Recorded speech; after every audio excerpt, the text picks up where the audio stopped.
There's trees starting to go down around me. Things are getting real now. All of a sudden, I'm getting pelted with limbs and... I want to welcome you back again for another story answering the question, is God active? Today, I am here with Clint Cleverley. Now, Clint's not your average outdoor guy. He's been working outside for almost 30 plus years. Hand falling, dangerous tree removal, all these things. And he's going to share a story of a recent hunting trip that went wildly different than he expected.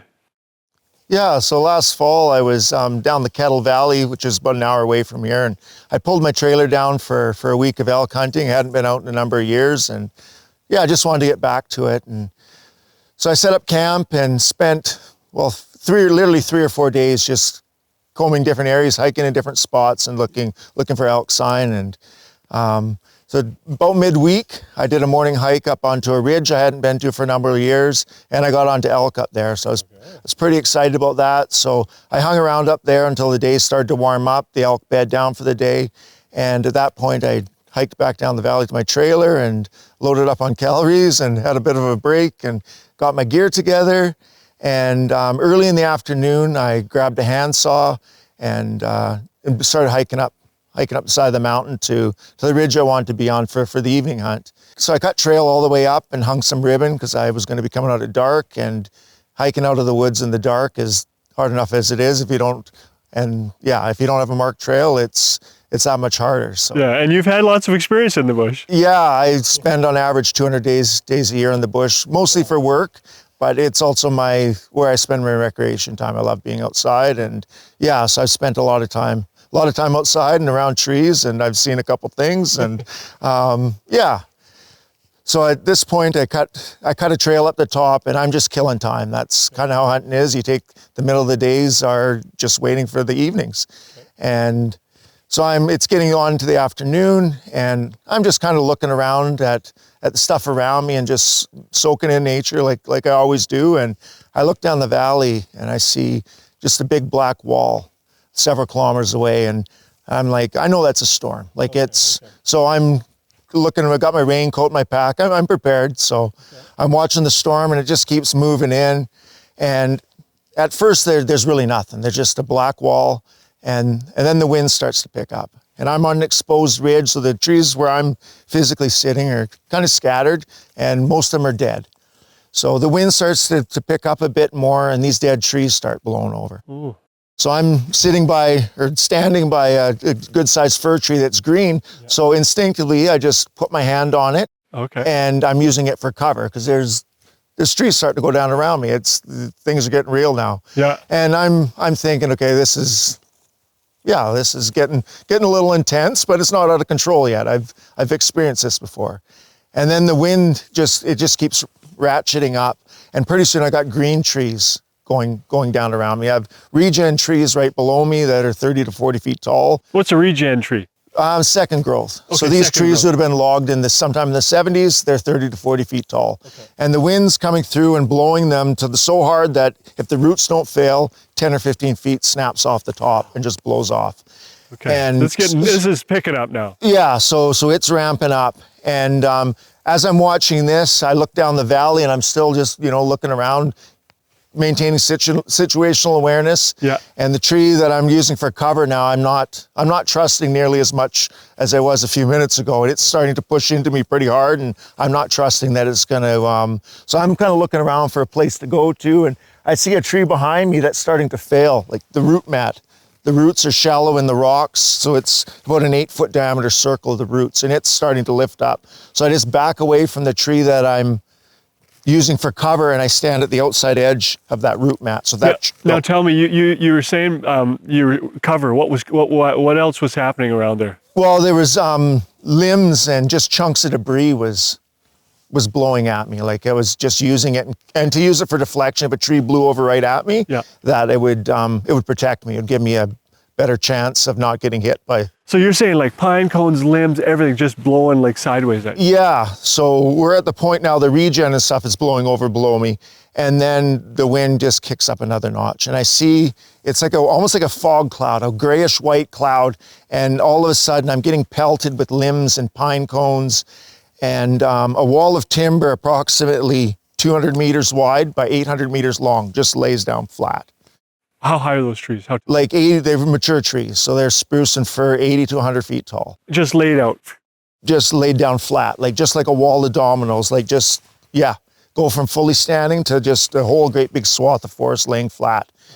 And at that point, I want to run. Like that is my instinct. But I have no safe place to run. The only place I'm at, I can maintain a little bit of control. At this point, I'm just starting to reflect on just my surroundings and what am I going to do? I want to run, but I can't run. Right. And it was at this point where I'm completely at the mercy of my surroundings, and it dawns on me that what I'm seeing going on around me, even though I'm experiencing wind, it is not in proportion to the absolute carnage that I see going on around me. Like I'm standing flat-footed, I'm not leaning hard into the wind. It's like I'm in a bubble. Like you should be blown away, almost. Yeah, I should be sitting on my butt at the very least. Like I shouldn't be standing and weathering this. And yet there I am. And at one point in the middle of that, I just looked at the sky and I said, you know, you're a powerful God, I'll give you that. And I mean, it seemed like a kind of an offhanded thing to say, but in that moment I was talking directly to God. I know, I mean, He has the power over everything. And yet I was in the middle of that and I wasn't being harmed. And so after that was the worst of the storm. So I had that moment, and now the wind had died down now, and it got just eerily calm. And then I could hear thunder coming. And within 2 minutes, I had lightning, sheet lightning. I was in the middle of a big black cloud at this point, and I had sheet lightning all around me. So the exposed ridge that I'm sitting on, that's putting the odds in my favor for not getting hit by a tree, because I'm not in a dense forest. Now all of a sudden, that's the worst possible place to be, is right out on an exposed rock knob in a lightning storm. But at that point, having made it this far, I'm just in your hands, Lord. Like, it was just calm, and I'll just ride this out too. You have me. And so that was another 15. The wind event was about 15 minutes long. The lightning lasted for about 15 minutes, and when it stopped, the rain started. And it didn't even matter at this point. I put my raincoat on, I weathered the 15 minutes of rain, and then that stopped. And right before I hiked down, I walked up on a prom. I wanted to look down at my camp to see if anything was different. I couldn't see anything from up in there. My camp looked intact. So I was thinking, oh, it's, you know, got away there. And I come back, and just before I left the top of the ridge, a little rabbit, a little tiny brown bush rabbit, comes out from underneath this tree. And I spent probably 30 seconds. He was just shaking. And I talked to a rabbit for about 30 seconds. And he was there the whole time. He just ducked under a little blow down top of a tree. And that was, for me, that was a really touching moment, that God was looking out for him too, or she or her. Yeah. I don't know what the difference between bunnies is. Looking out for both of you. Looking out for both of us, and that really put the whole situation in perspective. Like, yeah. And so at that point, yeah, the storm was over, and literally where I had to hike up through and cut trail, well, that was all gone. I had to recut trail the whole way back through all the blowdown just to get back down to my trailer. But you were alive and safe. I was safe and sound, yes, and completely intact. It was, yeah. There's a text in the Bible, and it comes out of Psalms chapter 46, verse 10. Be still and know that I am God. I will be exalted among the nations. I will be exalted in the earth.